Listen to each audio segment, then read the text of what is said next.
अस्सलाम वालेकुम मलगरो په ټول ملک کې د پټرول بحران دی او د وجې به دا ریټونه وي 400 ته رسي یو لیټر پټرول به 400 روپۍ باندې میلاویږي او دا کیسه به کم خوازي اخر دا ریټونه او دا نرخونه نه د خوراک شیزونه سټاپ کیږي او نه د پټرولو قیمت سټاپ کیږي په یو نرخ باندې ودرېږي نه عالمي منډۍ کې تیل بیا ګران شوي دي او داسې پیشنګویي کیږي چې دا لیټر و 400 ته رسي دا نیوز تاسو واورئ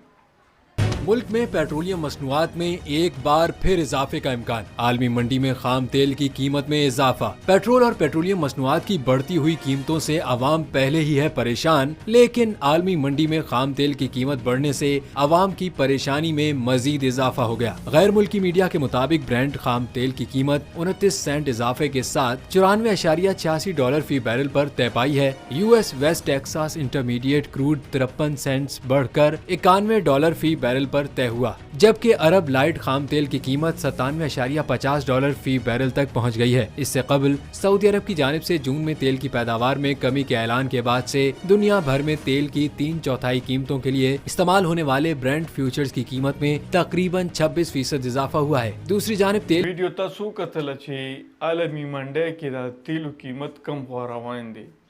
ډے بای ډے دا قیمت زیاتیږي او مالدار ملکونه دي هغه دا حالات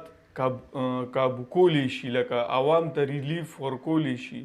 خزانه باندې بوج چولی شي د پاکستان حالات او پاکستان چې کوم ټول کم دغه دی نو ایدانی شي برداشت کوله حکمرانان خو بس خپلو عیاشونو نوزګاریږي پاتې شو غریب عوام نو دی الله مل شي چې دا په 400 روپۍ لیټر باچې څوک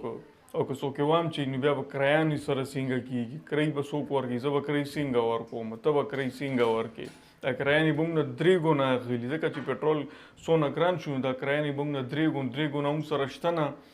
نو ګاډو والا به هم ولاړ یو که څوک کار مار لځي یا څه خوا دې خوا ځي دی به هم بیغ بنیاد وتی ویډیو چې چا خوښه شوي ویډیو لایک کړئ او که تاسو غواړئ چې دارنګې معلوماتي ویډیوګانې زه تاسو له وړم دې دپاره زموږ چینل ضرور سبسکرایب